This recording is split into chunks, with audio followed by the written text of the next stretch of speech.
Hello guys, good evening. Ngayon i-update ko kayo kay Bella. Si Bella po ay naglandi last 3 days. So pinabreed namin kay Tornado. So ngayon tuloy-tuloy siyang binreed ni Tornado. 3 days na. Sa isang araw minsan nakakailan. So ngayon yan yung update kay Bella.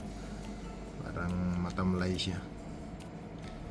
Siguro pagod. Kaya ganun. So si Tornado nandun tatago. So yan guys. Ang ano pala, ang pag nag-hit yung cat hanggang 7 days yan. So hanggang nag-hit siya, so tuloy-tuloy pa rin siyang i-breed ni Tornado. So si Bella ay Scottish Straight and si Tornado is Scottish Fold. So maganda yung aabangan natin guys sa mga kittens nito. Malamang may mga fold na kittens to. Sana okay yung pagbubuntis ni Bella.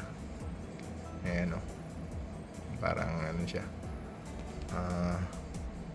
nangihina siguro sa kabibreed nito.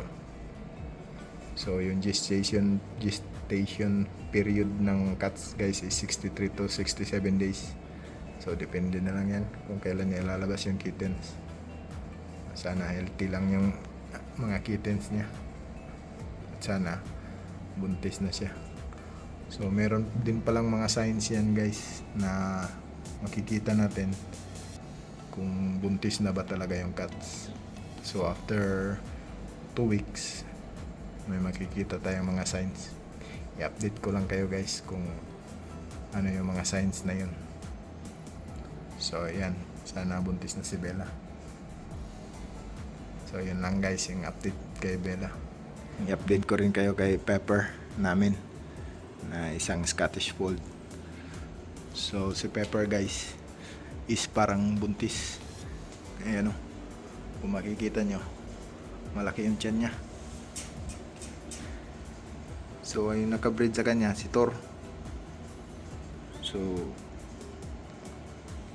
maraming nagsasabi nga hindi raw pwede parisin yung fold to fold.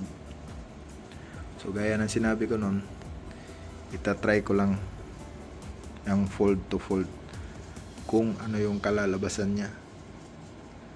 So sana healthy naman yung kittens niya. So hindi ko kayo na-update nito guys kasi hindi ko alam nun kung buntis siya o hindi. So si Pepper guys is talagang buntis. So may mga signs na ako na nakikita sa kanya na buntis siya. May 3 signs, 4 na signs. I-update ko kayo guys kung ano yung mga signs na yun para may idea kayo if may cats kayo sa bahay. Ayan, malaki na yan tiyan. So gagalit siya pag inihipo yung tiyan niya. Ayan, gagalit yan. So ayan lang guys yung update kay Pepper, yung Scottish Fold namin na female. Thank you guys for watching. Bye bye.